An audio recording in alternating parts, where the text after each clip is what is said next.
All righty. So we saw Coach DeBoer hanging out with the Nets Around Live guys, and it seemed like a pretty good interview.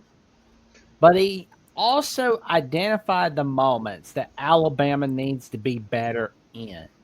And he made a great example mentioning that we got to do better preventing the moments that led us to trailing late in games. Like the South Carolina game, we almost lost that one. We have to be better in the bigger moments. He says, quote, we got to find ways to come from behind in those games.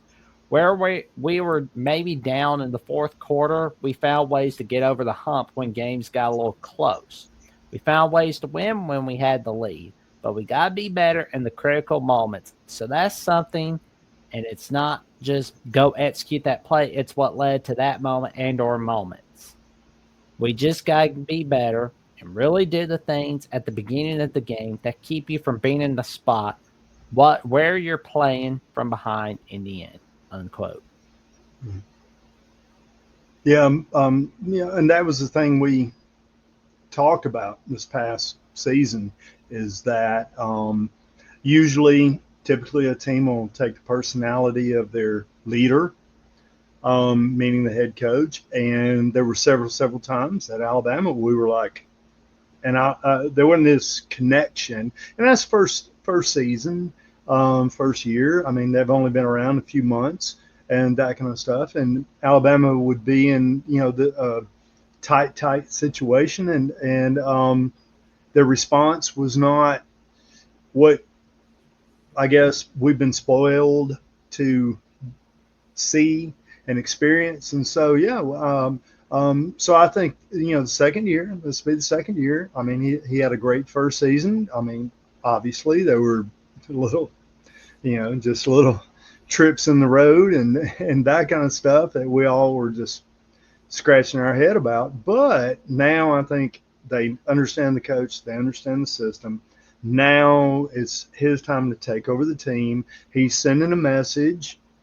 All right, when times get tough and there's seeds of doubt, this is how we're going to respond. And so that's that learning curve that was not there, always missing. I mean, it's rare you walk right in first year. I mean, it happens. Don't get me wrong, it happens. And that kind of stuff. But it's rare that you walk in the first season and then have this miracle, blah blah blah. Everything falls into place. There's always going to be those speed bumps and obstacles, and so now they know. They understand when we're in this situation, this is what we need to do. And Yeah. so, there you are. You've got Coach Saban. Now you've got Coach DeBoer, and now you're in this mix between what Saban would do, what Coach DeBoer is saying. What do you do? What do you do? You've spent 3 years with Saban, 6 months with DeBoer. What do you do? How do you react? And so that's the obstacle of a first year coach. I mean, Coach Saban had it. I mean, what, he went 7-6 his first year. So for Coach DeBoer to go 9-3 is great. So I think they now have a something they can fall back to. And now he Uh, can be more critical if they don't respond the right way. Now he can be more critical, saying, "Hey, you've been here." yeah.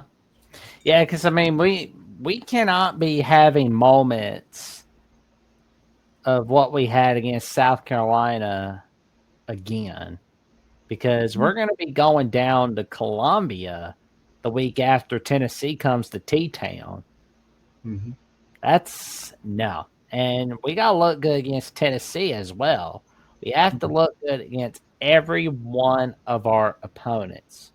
We got to look good against Florida State. We got to look good against Wisconsin, Georgia, Vanderbilt, Yeah. Oklahoma, and Auburn. Do not be surprised if Auburn is a close game. That will be a one possession win because we're going And to now Georgia. he can be more. Coach DeBoer now can be more critical of players.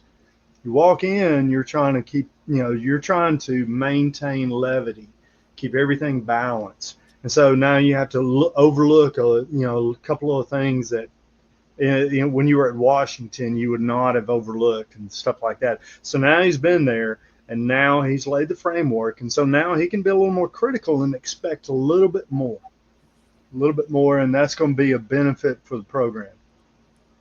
Oh, couldn't agree more. Yeah, because like we're serious about 2025 being the year. I mean, I know our buddy Coach Smook was saying that like we could whip Georgia 49-17. It's like, yeah, I don't know about that, but Georgia can't seem to get a win against Alabama. But if we want to keep that going, we got to make sure we have more of the first half than we did the second half from last season against Georgia. Yeah. So that's a great example right Now, there. yeah. And 2 years in, he has the opportunity to expect more from his team. He can challenge them a little bit more instead of the first year we're just going to get through this and hopefully things fall into place. Now he can say, my way or the highway. You don't like it? Tough. Adios. Yep. Got to give out that Marshall Dillon vibe to people every now and again. Exactly. It's like it'll be interesting to see for 2025. Like it's gonna be a way better year than 2024. I know some people are kind of panicking, saying that it's not gonna be a good year, but I mean, look, if you're 10-2, you're in the playoffs, especially in the SEC or the Big Ten. And we'll know something about the team by third game in. We'll know something, and I think he's got a good staff. I think things are looking good. Everything's, I think, get through the first year. I mean, Coach Saban was 7-6, 9-3 is not bad. I mean, it was ugly, but I mean, you go back, Coach Saban that first year.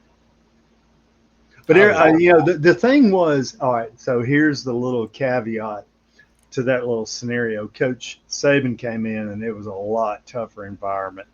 I mean, he came into a hornet's nest. Coach DeBoer came into a pretty sound, but, it takes time to, meet and greet and that kind of stuff and get, pulse of everything. So, I mean, to be fair, Saban came into a lot harsher scenario, and to go 7-6 with the team he inherited versus, Coach DeBoer.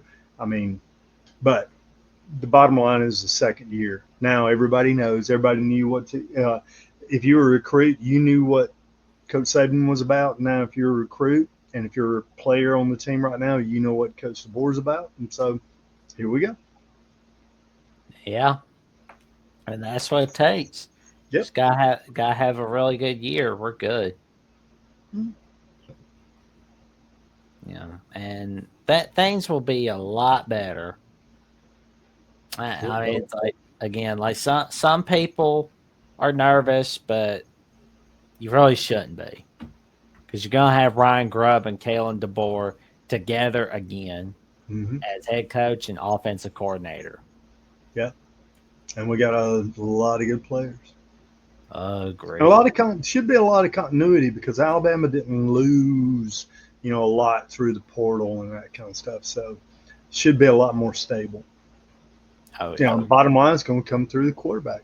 I mean, that's bottom line. There you go. That's a fact.